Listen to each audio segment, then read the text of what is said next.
바울은 요한 사도가 쓴 그의 묵시록을 생전에 한 번이라도 보았을까? 위키에 소개된 그의 출생과 순교까지 생애는 대략 AD 5년에서 47년 정도다.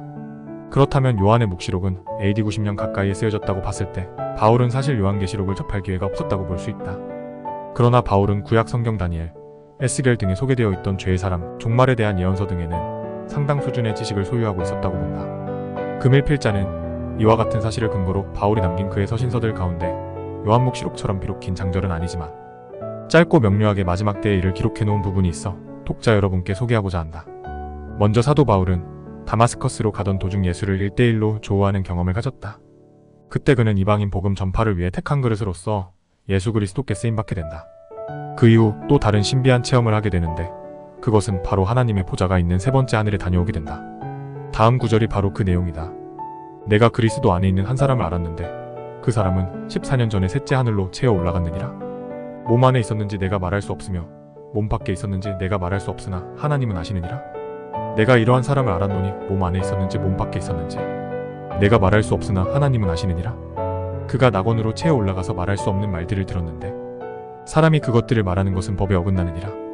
이처럼 바울은 보통 사람 이상 신비한 체험과 경험이 많았던 사람이었음은 부정할 수 없다.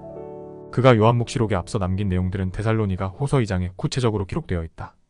그 내용을 크게 세 가지로 나누어 본다. 첫째, 예수 그리스도 재림과 성도들이 한자리에 모이는 일. 형제들아, 우리 주 예수 그리스도의 오심과 우리가 그분께로 함께 모이는 것으로 말미암아 이제 우리가 너희에게 간청하노니 이 같은 큰 사건 앞에 반드시 전조 증상으로 나타나는 일이 있는데 그것은 마지막 때 나타날 죄의 사람, 첫 그리스도에 대한 암시다. 둘째, 죄의 사람. 그는 글로벌리스트로서 세상 사람들 모두가 그의 천재성과 재력을 부러워할 뿐 아니라 소셜미디어의 관심과 존경의 대상이 되어 그 모습을 드러낼 것이다. 관련 구절은 다음과 같다. 아무도 어떤 방법으로든 너희를 속이지 못하게 하라. 먼저 떨어져 나가는 일이 일어나고 저 죄의 사람, 곧 멸망의 아들이 드러나지 아니하면 그날이 이르지 아니하리라. 그는 대적하는 자여, 또 하나님이라 불리거나 혹은 경배받는 모든 것 위로 자기를 높이는 자로서 하나님처럼 하나님의 성전에 앉아 자기가 하나님인 것을 스스로 보일 것이다. 환생이라는 개념의 유래는 고대 이집트 문명까지 거슬러 올라간다. 죄의 사람 역시 환생이라는 순환고리를 이용하여 세상의 그 모습을 드러낼 것이다. 그 자는 이 세상의 부와 정보를 거머쥔 초기업의 CEO의 모습으로 나타날 수도 있다. 정치 세력만으로는 힘을 쓸 수 없다. 정치와 미디어를 이용하여 사람들을 세뇌시키고 아무리 강력한 거짓말도 믿을 수 있게 만들려면 어마무시한 돈이 필요하다. 그뿐 아니라 보통 사람들이 가질 수 없는 첨단 과학과 정보력 정도는 갖추어야 한다. 정치, 미디어, 돈줄, 하이테크 기술, 이 모든 것들이 삼위일체가 될 때 비로소 사람들을 맘대로 통제하고 감시할 것 아닌가? 인류 과학 문명 속도에 맞추어 죄의 사람 역시 이런 세력들의 최고 정점에서 나타날 것이 분명하다. 물질 문명이 발달한 요즘 시대는 자기가 하나님인 시대다. 그 어느 누구의 간섭과 통제를 받으며 살고 싶어 하지 않는다. 그러나 여기 그들이 모르는 사실이 한 가지 있다. 개개인 모두가 제 목소리를 내고 살고는 있지만 돈을 생산하는 인류 기업, 국가 권력 집단, 정보력을 무기로 하는 집단이나 조직인 일개 시민의 자유와 인권 정도는 조용히 잠재울 수 있는 시대라는 것이다. 개별 주권국가 개념이나 법치주의는 이미 사라져버렸다.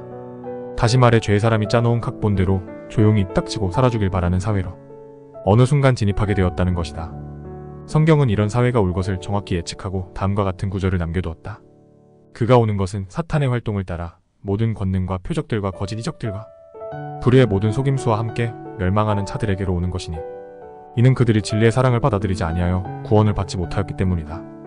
이런 까닭에 하나님께서 그들에게 강한 미혹을 보내사 그들이 거짓말을 믿게 하실 것이다.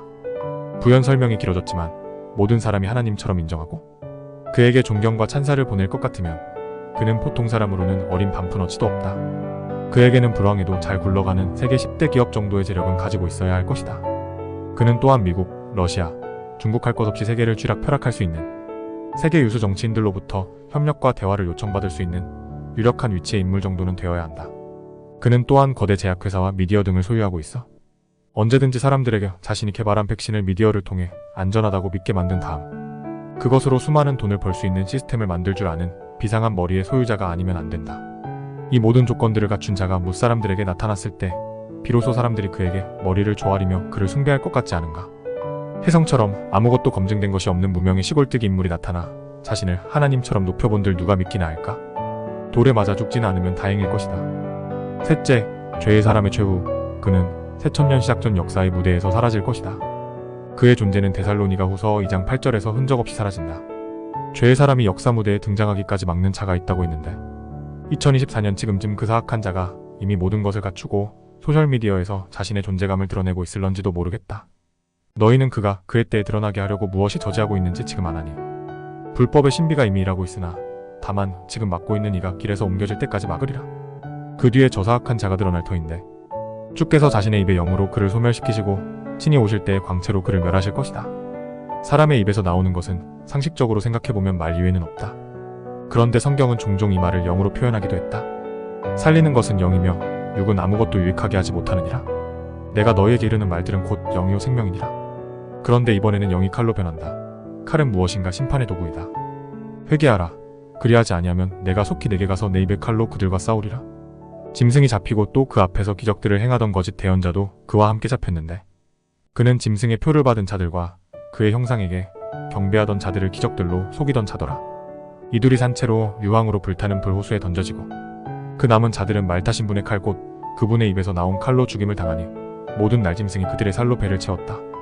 이로써 바울의 묵시록은 짧게 끝나지만 죄의 사람 출현과 그의 모습을 잘 살펴보면 2024년 지금 현재 그의 모습을 가장 많이 닮은 존재가 누구인지 찾아보는 것도 성경을 연구하는 사람이라면 흥미로운 주제가 될 것이다.